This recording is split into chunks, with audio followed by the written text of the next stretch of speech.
Okay. Hello dear students, how are you? Myself Radhishan sir. I am presenting here again with the first chapter of the geography, and it is the revision video for everybody. You will listen carefully. This video is very important. And dear children, today I am going to explain again and again this first chapter of the geography, the earth in the solar system. Dear children, it is very compulsory to everybody to understand this chapter because this chapter will run from 6 to 8 continue. ये chapter बहुत important है, महत्वपूर्ण है बच्चों आपके लिए, और लगभग ये चैप्टर 6 क्लास से लेकर क्लास 8 तक कंटिन्यू आपके सिलेबस में रनअप रहेगा। तो इस चैप्टर को ध्यान से समझें और वीडियो को ध्यान से सुनने की कोशिश करें, सुने और समझें। Because the number of questions will come entire the chapters. How wonderful it is the watch the sky after the sunset.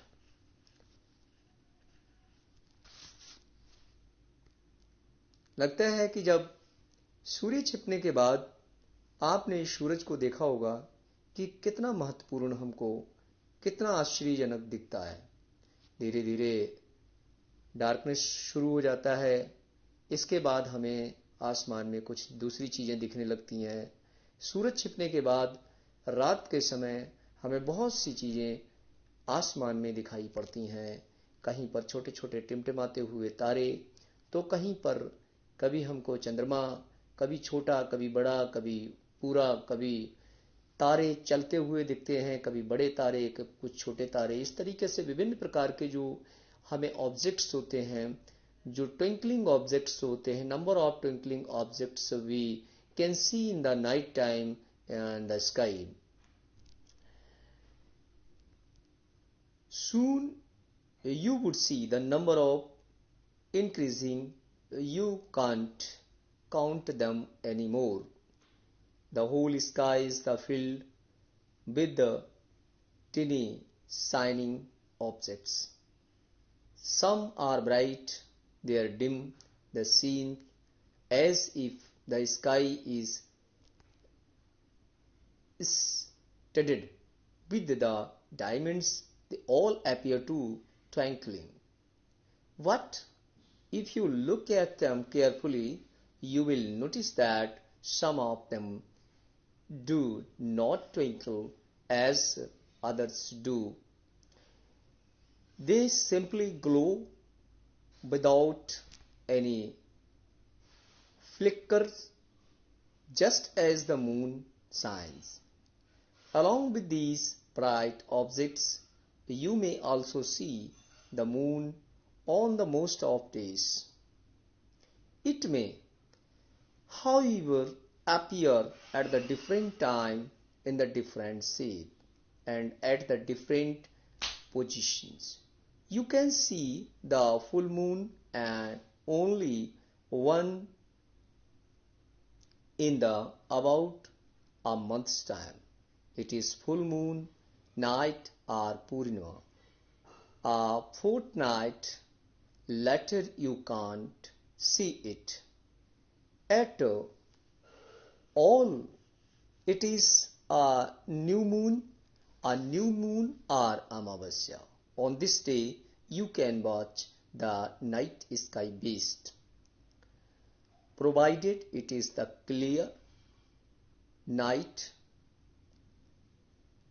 Do you wonder a sky can't be seen in the moon, and all these bright light of the sun doesn't allow us to see as these bright object of this night sky?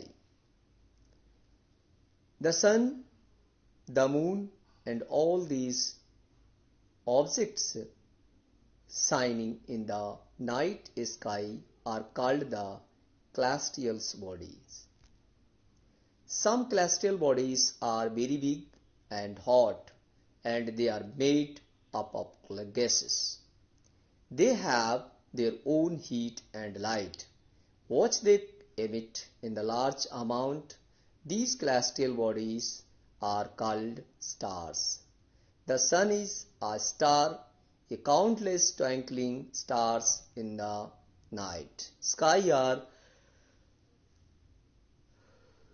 similar to the sun, but we do not feel their heat or light, and they look so teeny because they are very, very far from us.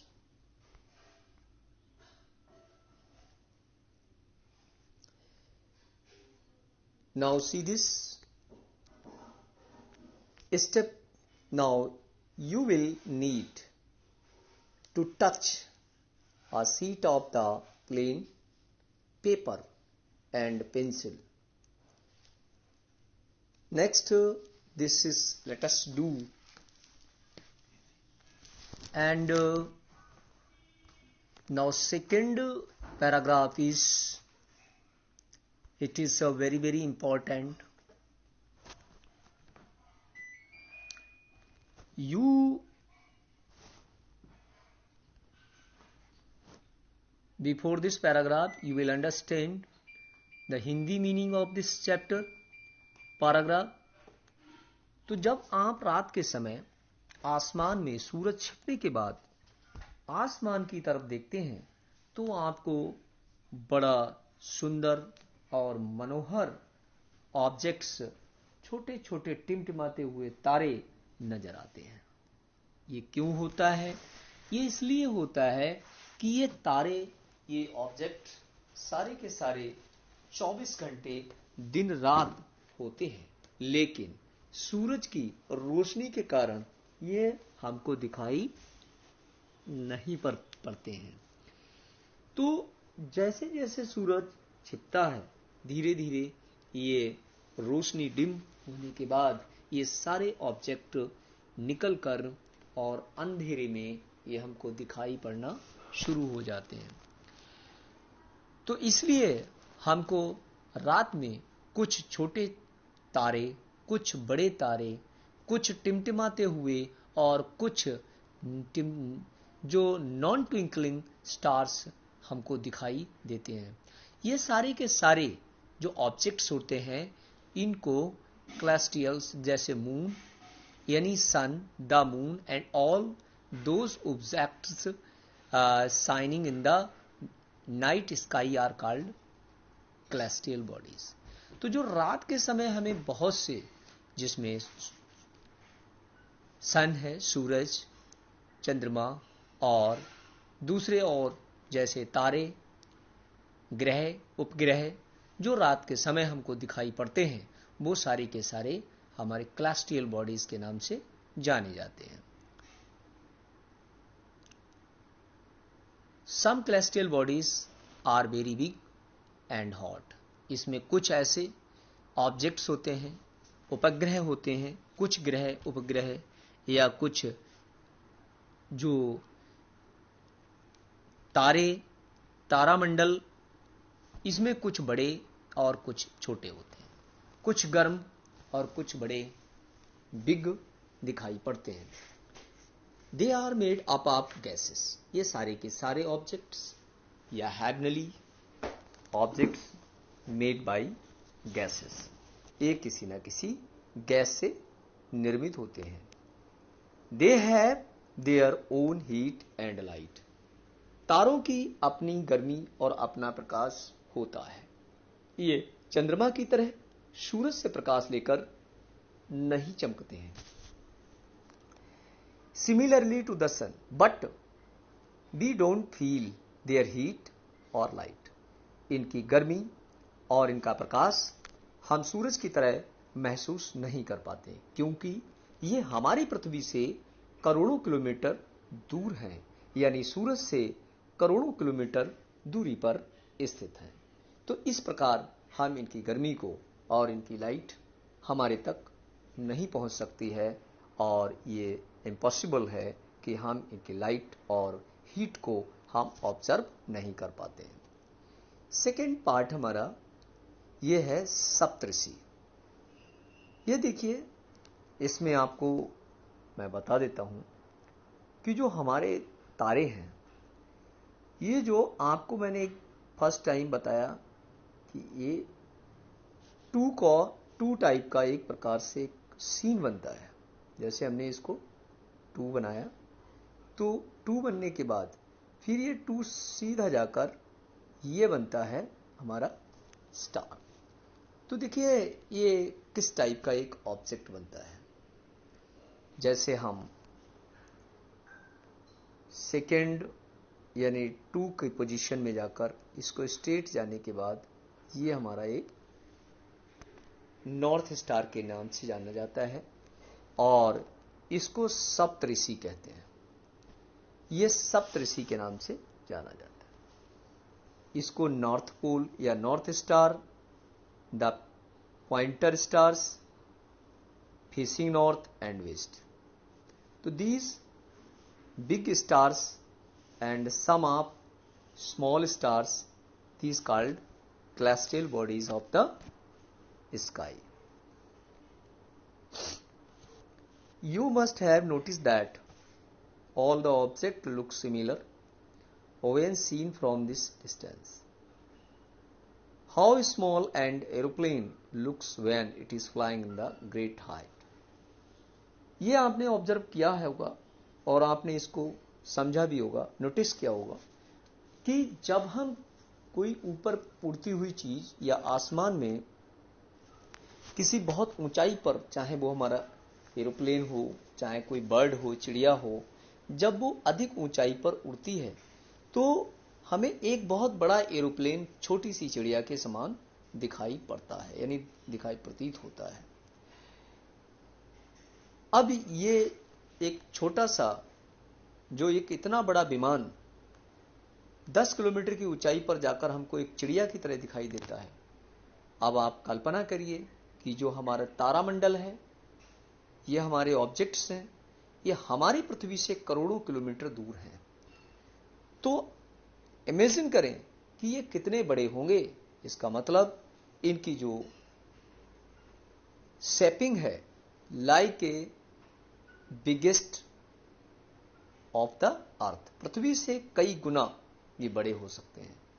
While watching the night sky you may notice that various pattern formed by the different group of the stars.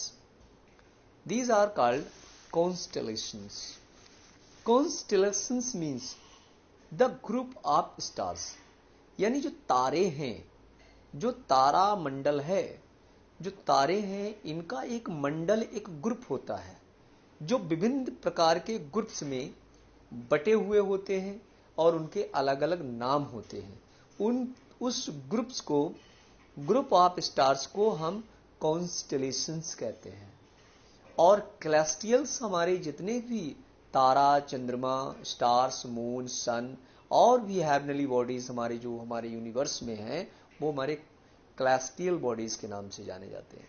और जो तारों का एक समूह होता है, एक मंडल होता है, गढ़ होता है, वो हमारा तारामंडल, जिसको हम कॉन्स्टेलेशंस के नाम से जानते हैं। जैसे हम इसको Saptarishi, group of the 7 stars, we can the different we can ask these a group of this group of stars, 7 group of stars called is Ursa Major, Big Bear and one such as constellations.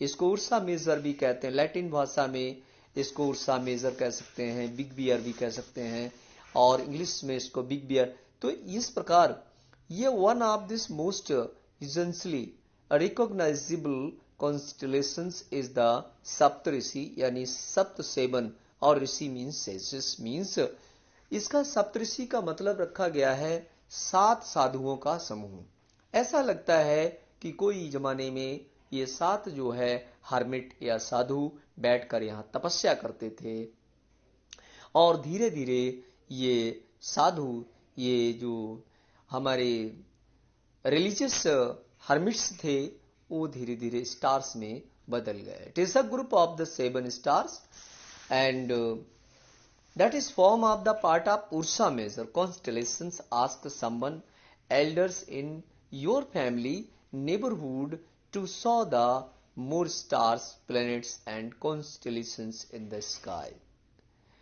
In the ancient time, people used to determine the direction and during the night, but the help of the stars, the north stars, indicate the north direction. प्राचीन काल में जब व्यक्ति एक स्थान से दूसरे स्थान जाते थे या नाविक जब समुद्र में अपनी जहाज या नावों को ले जाता था, तो वो अपनी दिशाओं का अपने डायरेक्शंस का आइडिया उस पोलर स्टार के या नॉर्थ स्टार के रूप के अकॉर्डिंग वो लगा लेता था. Because they know that this north star is located in the north direction exact.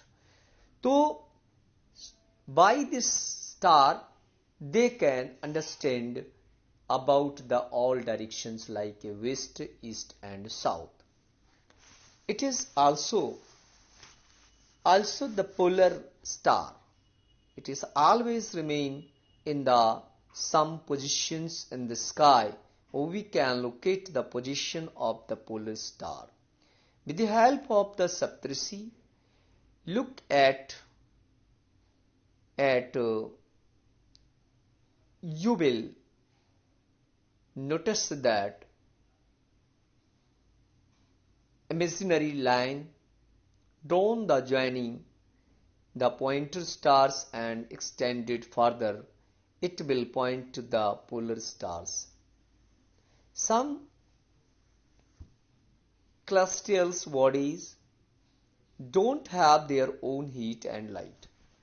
अब इसमें कुछ ऐसे celestial bodies हैं इस constellations में कुछ ऐसे celestial bodies हैं जिनका अपना कोई न प्रकाश है ना उनका अपना कोई लाइट है, अपना लाइट और प्रकाश नहीं है. They are wandering in the sky only freely and they are lit by the light of the stars. जो वो चमक होती है वो दूसरे स्टार्स की चमक से चमकते हैं. Such as bodies called as planet, जिनका कोई हीट एंड लाइट नहीं होता है, तो उसको हम इस यूनिवर्स के ऐसे ऑब्जेक्ट्स को प्लैनेट दिया जाता है. जिस प्रकार जिसमें planets number of planets to total universe in a whole universe 8 है. The word planet comes from the Greek word planetai, which means the wanderer. The earth on which we live is a planet. It gets all its heat and light from the sun. जैसा कि means planet means होता है planetai. Planetai means होता है wanderer. जो Latin word Greek word में प्लेनेटाई इसको बताएगा. प्लेनेटाई से प्लेनेट बना और प्लेनेट का मतलब है कि इंग्लिश वर्ड इसका वंडरर है. Wanderer means which object moves on around of any object. किसी ऑब्जेक्ट के चारों ओर घूमता है या और अपनी कीली पर भी, अपनी परिधि पर भी, अपनी पोजीशन पर, बॉटम पर भी घूमता है. ऐसे जो ऑब्जेक्ट प्लेनेट कहलाते हैं. और ये प्लैनेट्स जो होते हैं मोस्टली हमारे जो स्काई में इनकी अपनी कोई हीट और लाइट नहीं होती है. ये अपना प्रकाश सूर्य के प्रकाश से लेकर ये चमकते हैं. से the moon it will appear to the sign and shining just as a moon. The moon that we see in the sky as a satellite, it is a companion of the earth, moves around it like it is earth. So there are 7 are the planets and get heat and light from the sun, and some of these have their moons too. Now this one, the solar system. अब solar system क्या है? See this.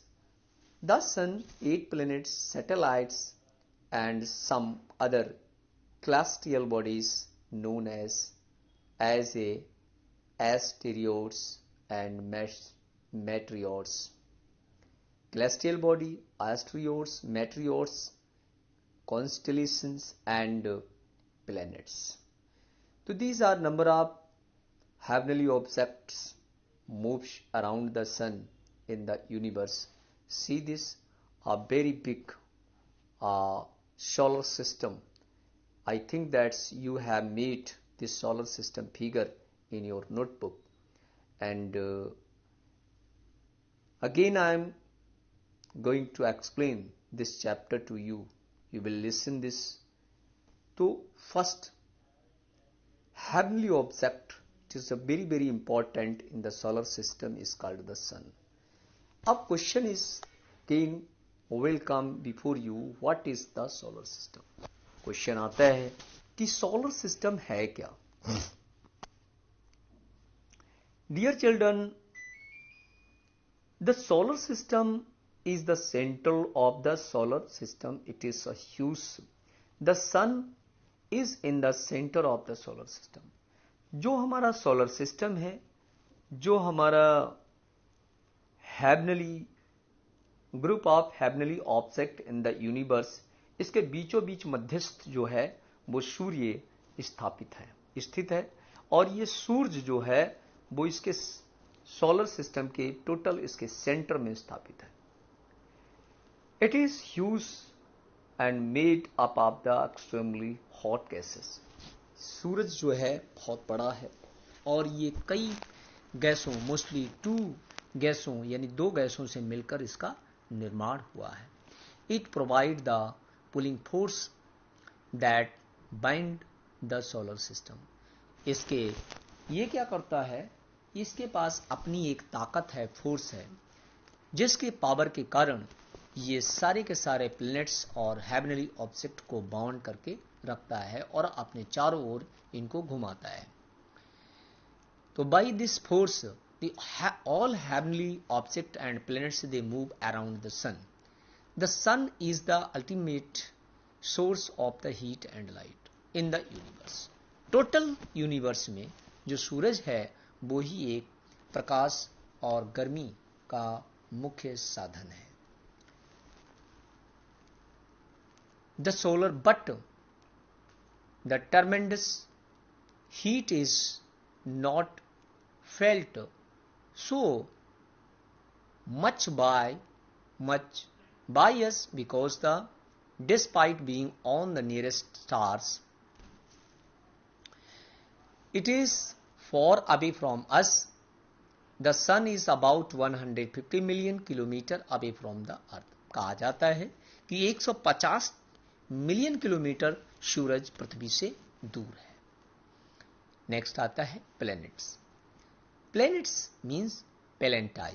Palantai, it is the Greek word called as wanderer. ठीक है, which heavenly object moves around the any other object and moves on the own axis. These types of heavenly object of the solar system are called the planets. So dear children, there are 8 planets in the solar system in order of their distance from the sun. They are Mercury, Venus, sequence wise, firstly Mercury, Venus, third is Earth, 4 Mars, 5th Jupiter, 6 Saturn, 7 Uranus, and 8th is Neptune. An easy way to memorize the name of these all planets in order of their distance from the sun by this sentence. One sentence is given here. By this sentence you can learn and memorize these 8 planets in your mind. Like my very efficient mother. My very efficient mother just served us nuts. मेरी प्रभावित माँ मुझे अभी कुछ खाने के लिए nuts देगी. तो dear children, this video is very important. You will listen and you will read this chapter and practice of these question answers. These question answer true false like this, and fill in the blanks. This one and